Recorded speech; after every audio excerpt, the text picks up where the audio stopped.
बिस्मिल्लाहिर्रहमानिर्रहीम। बहुत शुक्रिया तमाम दोस्तों का। अभी अडयाला जेल से मैं वापस आ रहा हूँ जी। 9 मई के केस लगे हुए थे वहाँ पे और उनमें समाअत हुई जो कि 12 जून के लिए मुलतवी हुए हैं। खान साहब ने वहाँ पे बात की है 3-4 चीज़ों के ऊपर जिनका यहाँ पे ज़िक्र करना बहुत ज़रूरी है। सबसे पहले उन्होंने सवाल पूछा है कि अगर निगरान वज़ीर-ए-आज़म काकड़ का काम इलेक्शन करवाना था और उन्होंने जब इलेक्शन ख़ुद करवाए और उसके बाद आज वो सवाल करते हैं कि अगर आप मेरे स्कैंडल्स के ऊपर बात करेंगे, वीट स्कैंडल के ऊपर बात करेंगे, तो मैं आपके फॉर्म 47 की बात करूंगा।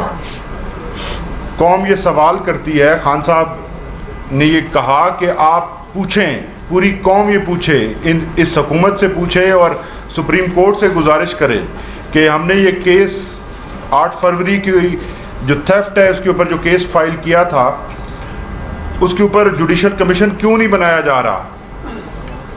और प्राइम मिनिस्टर काकड़ की जो बात है उसको रावलपिंडी कमिश्नर ने सेकंड किया है। जो रावलपिंडी कमिश्नर बात कर रहे हैं वही बात काकड़ साहब कर रहे हैं। यही बात आपको पूरे मुल्क में नज़र आएगी। तो जब आप अवाम के मुंतखब नुमाइंदों को अख्तियार और हुकूमत नहीं देते तो फिर 71 जैसे हालात पैदा होते हैं।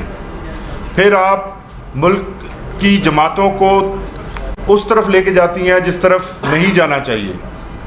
इसके अलावा खान साहब ने सवाल पूछा है कि मोहसिन नकवी साहब की प्रॉपर्टी बाहर दुबई लीक्स में आई है। तो उन्होंने अपने बारे में जिक्र किया कि मैं तो सारी ज़िंदगी बाहर पैसा कमाया और अपनी कमाई जो है मैं वापस लेके आया, और जहाँ पे पूछा गया सुप्रीम कोर्ट ऑफ पाकिस्तान में पूरी मुकम्मल मनी ट्रेल मैंने दी है। जब मोहसिन नकवी साहब काम यहाँ पाकिस्तान में करते हैं तो उनकी दौलत कैसे बाहर चली गई, यहाँ से पाकिस्तान से पैसे कैसे बाहर गए और किस तरह उन्होंने प्रॉपर्टी खरीदी, ये सवाल पूरी कौम को पूछना चाहिए।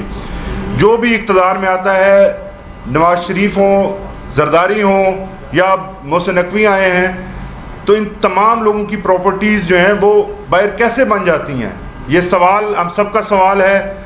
ये खान साहब की तरफ से स्पेशली पूछा गया इसलिए यहाँ रखा जा रहा है। इसके अलावा उन्होंने एक और अहम नुक्ते के ऊपर बात की है। उन्होंने कहा कि जो वीट का स्कैंडल पंजाब के अंदर आया, जिसका असर पंजाब के ऊपर हुआ कि पंजाब के किसान को जिस तरह से आज उसकी गंदम नहीं खरीदी जा रही, उसकी मेहनत की जो उसकी मेहनत का फल है उसको नहीं दिया जा रहा, आज कोई ख़रीदने वाला नहीं है, सड़कों पर गंदम रुल रही है पंजाब के अंदर। तो इसका कौन जिम्मेदार है, कौन इनसे पूछेगा? इसके ऊपर हुकूमत को जवाब देना होगा, तफसीलात सामने लानी होगी। जब तक ये तफसीलात सामने नहीं आएंगे हम इस इशू के ऊपर बात करते रहेंगे और इशू को उठा के रखेंगे। ये कोई किसी भूल में ना रहे कि पंजाब के किसानों को तहरीक इंसाफ या इमरान खान भूल गए हैं। इमरान खान साहब का वाज़ेह पैगाम है कि हर किसान की मेहनत को उसका फल मिलना चाहिए। इसके अलावा पंजाब हुकूमत की जानिब से नए केसेस बनाए जाने का इंकशाफ हुआ है। उनकी तरफ से प्रेस कॉन्फ्रेंस की गई जिसके अंदर बताया गया कि गद्दारी के केसेस जो हैं वो बनाए जाएंगे। खान साहब ने इसको बड़ा वेलकम किया है। उन्होंने कहा है कि मैंने कभी पाकिस्तान से गद्दारी न की है, न मैं कर सकता हूँ। मेरे ख़िलाफ़ तमाम केसेस जो हैं वो झूठे हैं। आप देख रहे हैं जिस तरह से ओपन कोर्ट्स के अंदर जो केसेस आ रहे हैं वो तमाम केसेस आप देख रहे हैं कि किसी एविडेंस के बगैर, किसी सबूत के बगैर बनाए गए थे।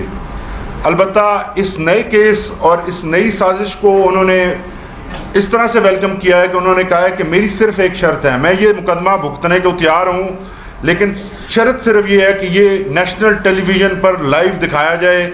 मैं ख़ुद इस केस के अंदर अपनी वकालत करूँगा और इस केस को, दीगर केसों में तो आप भाग जाते हैं, कभी कोई बहाना बनाते हैं, इसके अंदर तो ऐसी कोई बात नहीं है।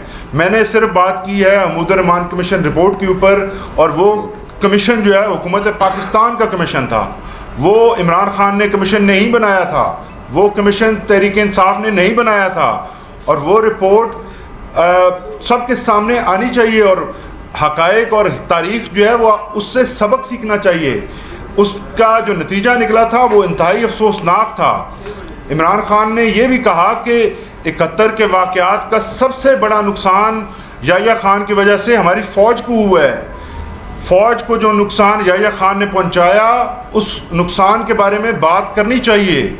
हमारी फ़ौज ने ये खान साहब ने आज फरमाया कि ये अहमदुर्रहमान कमीशन रिपोर्ट में वाज़े तौर पे आया है, ये लिखा है कि जब हमारी फ़ौज को मौका मिला तो वो बहुत दिलेरी से लड़ी, लेकिन जो ओवरऑल नुकसान फ़ौज को हुआ, फ़ौज के इमेज को, उसकी वजह से फ़ौज को खुद याह्या खान को तब्दील करना पड़ा।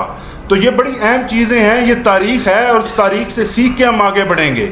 उन्होंने कहा कि मैं पाकिस्तान की बेहतरी चाहता हूँ, मजबूत जमहूरियत चाहता हूँ, पाकिस्तान की अवाम को एक ऐसा मुस्तकबिल देना चाहता हूँ कि जिसमें तमाम लोग सेफ हों, तमाम सब लोगों के हकूक़ महफूज हों और जहाँ लॉ एंड ऑर्डर हो और इन्वेस्टमेंट आए। बहुत शुक्रिया जी। वो ख़त्म करते हैं इसको। जनाब फराज साहब ने कहा था कि तेरा जबर जुल्म बला से ही मेरा हौसला भी कमाल है।